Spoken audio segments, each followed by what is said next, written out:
बघा हा घरगुती कोण म्हणजे दुकानातला आणलेला कोण आहे, त्यापेक्षा तुम्ही घरी तुमच्या मेहंदीचा पेस्ट करून घरी बनवलेल्या कोनमध्ये छान मेहंदी बनवू शकता. माझ्याजवळ आता ऑप्शन नव्हतं म्हणून मी हा वापरते आहे. त्यापूर्वी आपण मेहंदी डिझाईन सांगण्यापूर्वी तुम्ही माझ्या चॅनलला लाईक करा, सबस्क्राईब करा, सोनाली यूट्यूब चॅनल. चला आज आपण मेहंदीमध्ये लाईन्स आणि त्यात लाईन्स कशा काढायच्या आणि सर्कल क्यूब्स हे कसे काढायचे, डॉट्स आहेत हे आहे ते सांगणार आहे. आधी आपण स्टार्टिंग लाईन्सपासून करायचा. कोण असा थोडा वरती करायचा. प्रॅक्टिस मेहंदी शिकताना प्रॅक्टिस खूप महत्त्वाची असते. मी प्रॅक्टिस त्यात काही प्रॅक्टिस केल्याशिवाय काही मी स्वतः प्रॅक्टिस करते. प्रॅक्टिस करते तेव्हा कुठं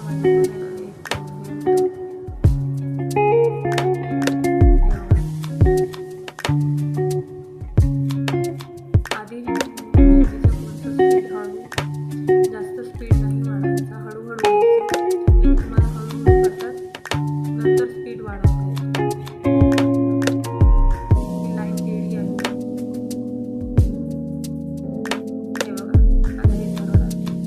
असेच तुम्ही जर प्रॅक्टिस करत राहाल तर तुम्हाला आणखी चांगल्यारीत्या येऊ शकते. बघा आधी डॉट्स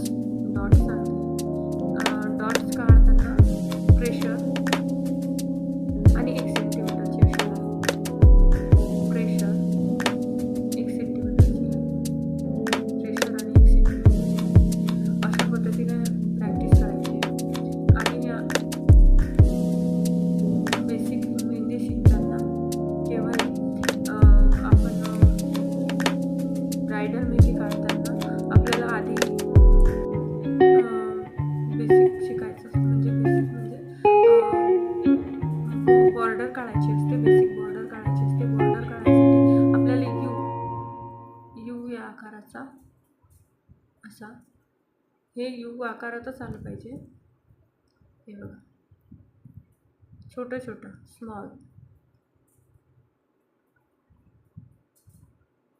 हे बघा माझा कोन जास्त खाली नाही आहे, एकदम चिपकलेला नाही आहे, एकदम वरती नाही आहे. स्पीड हळूहळू, जास्त मोठी नाही. हा यू नाही आहे, हे रॉंग आहे, हे रॉंग आहे आणि हे सही आहे. हे बघा यात यू आकार आहे, त्यात यू आकार दिसत नाही आहे. आणि अशाच प्रकारचे मेहंदीमधले डाऊट्स क्लिअर किंवा असेच व्हिडिओ पाहण्यासाठी माझ्या चॅनलला लाईक करा, सबस्क्राईब करा, सोनाली जानी या यूट्यूब चॅनलला. आणि माझ्या ऑरिफ्लेमचे प्रोडक्ट्स प्लीज तुम्हाला मी व्हिडिओ टाकला होता मागे, तो लागत असतील तर मला नक्की सांगा. मी मोबाईल नंबरही टाकला होता. तरी माझ्या चॅनलला लाईक करा, सबस्क्राईब करा, सोनाली जानी या यूट्यूब चॅनलवर. थँक्यू.